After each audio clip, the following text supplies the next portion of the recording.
The council hall of the Valoran Royal Citadel fell silent. Sergeant Marcus Chen had expected applause, maybe a commendation chip for bravery, possibly a small land grant on a frontier colony. But the Queen's eyes, glowing brighter than the crystalline chandeliers, were locked on him. Sergeant Marcus Chen, her voice echoed, crystal clear yet overwhelming, you returned to us what we thought lost forever. Marcus's stomach sank. He'd rescued the young Prince Keth Ari from hostile forces weeks ago, carrying him through firestorms and debris, singing lullabies in a language he barely understood. He'd expected thanks, medals, maybe a quiet word from the Queen, but not this. The Queen descended from her throne. Cradled in her arms was another Valoran child. Smaller than the prince, luminescent skin shifting between pale blue and violet, eyes deep purple like bruised amethyst. Marcus froze. This is Keth Ari, the Queen said, her gaze piercing, your companion. Companion. Marcus repeated, uncertain if his translator had glitched. You showed mercy when it was not required. We offer you our greatest treasure, connection, she continued. Keth Ari is unbonded. She will join you. She is trained as a field medic. She will serve, heal, and be near you, but she is more than a tool. She is a partner. The hall murmured. Diplomatic envoys whispered, soldiers shifted uneasily, and Marcus's own hands felt suddenly heavy. He had never had someone depend on him in this way. The small alien lifted her head. Fear flickered in her enormous eyes, not fear of a stranger, but the fear of rejection, of being unwanted. Marcus swallowed hard. I'm honored, but I'm a combat sergeant. I deploy to active zones. I'm not equipped to care for. She is not a burden, the Queen interrupted, stern, unwavering.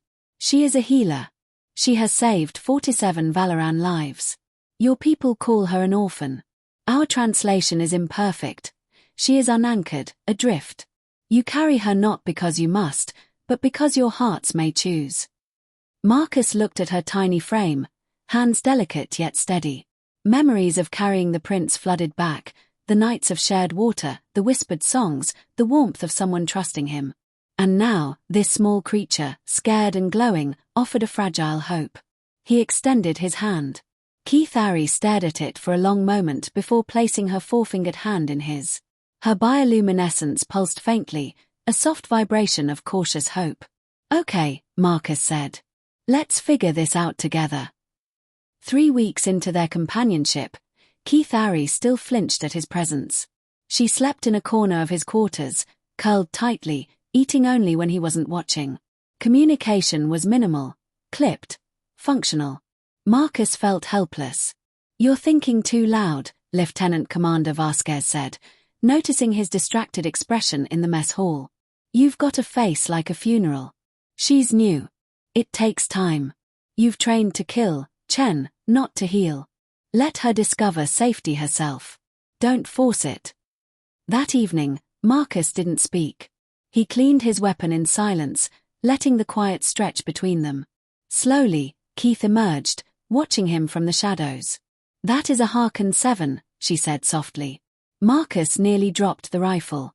It was the first voluntary word she had spoken in weeks. Yeah, he said, managing a small smile. Standard issue. The recoil compensator tends to fail after extended use.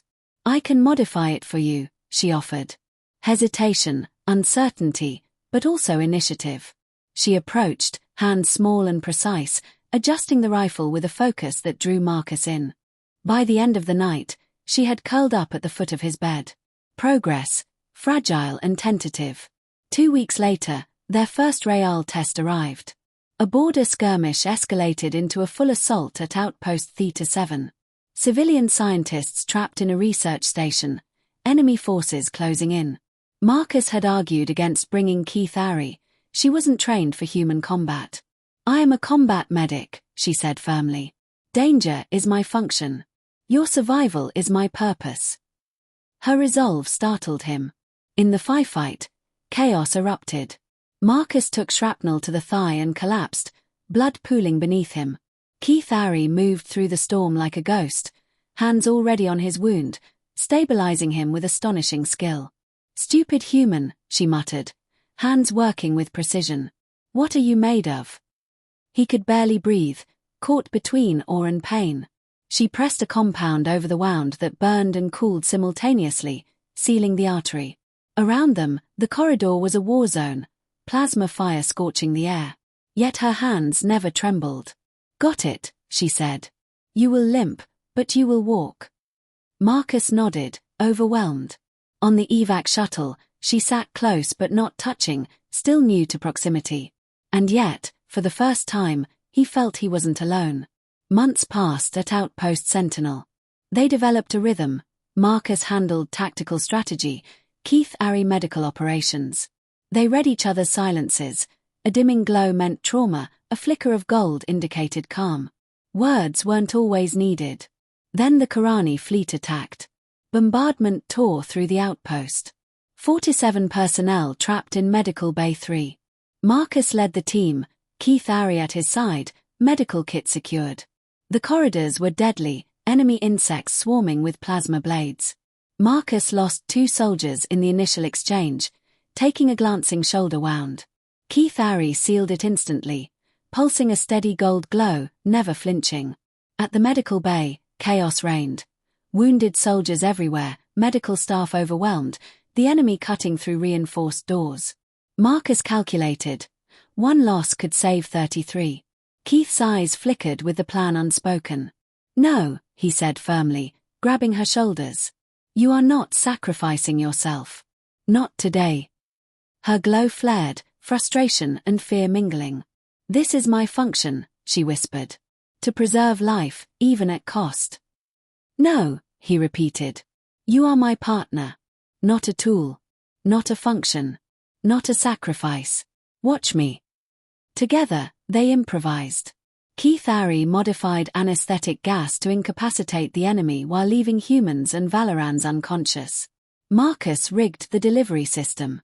When the Karani breached the doors, they collapsed in seconds. 30 soldiers saved. 3 lost, heroes holding the line. In the evac shuttle, Keith leaned against him. For the first time, she initiated contact, small, deliberate, reassuring. I am not a function, she whispered. Marcus nodded. He understood. She was a companion, a person, a choice.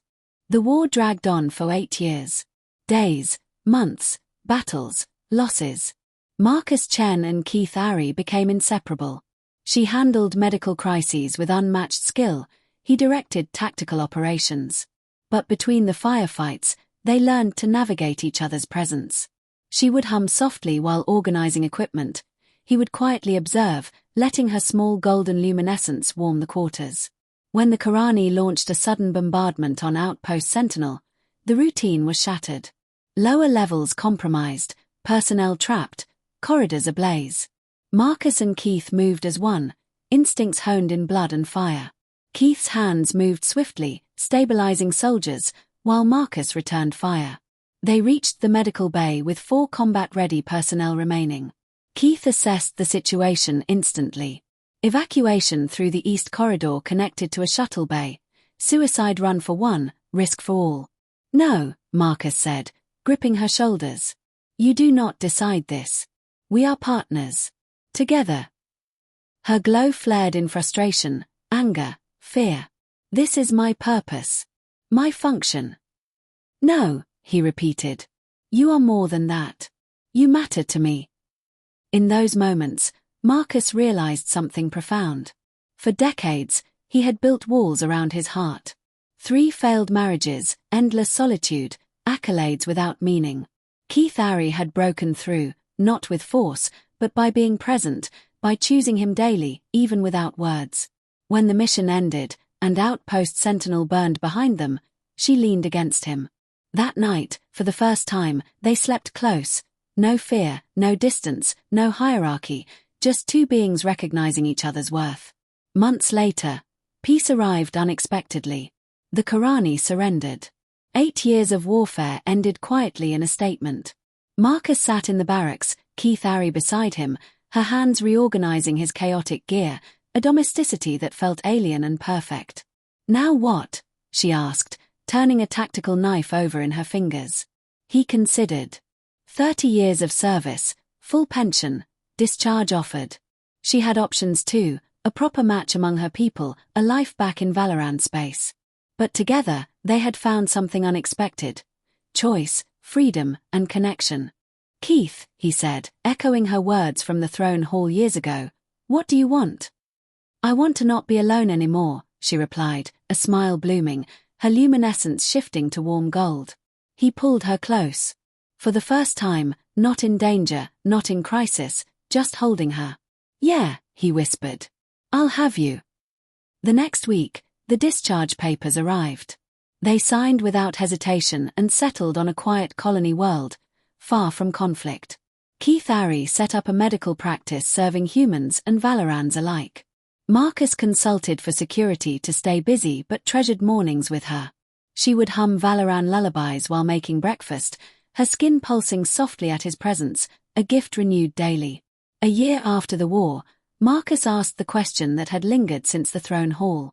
That day, when the Queen gave you to me, you looked terrified. Why did you trust me? Keith considered, stirring a fragrant breakfast. Because you asked what I wanted. No one had ever asked me that before. You saw me as a person. He realized the truth. The Queen's reward had been more than a companion, it had been a choice. Keith Ari was exactly what she promised. Luminous, capable, fierce, and human enough to teach him to care again. In return, he offered her the most human of gifts, trust, choice, and daily renewal. Years later, they would tell stories of battle and courage, but the quiet moments, the shared meals, the hum of Valoran songs, the simple presence of each other, were the victories that mattered most. In the end, Sergeant Marcus Chen learned that the greatest honor was not medals or praise. It was connection.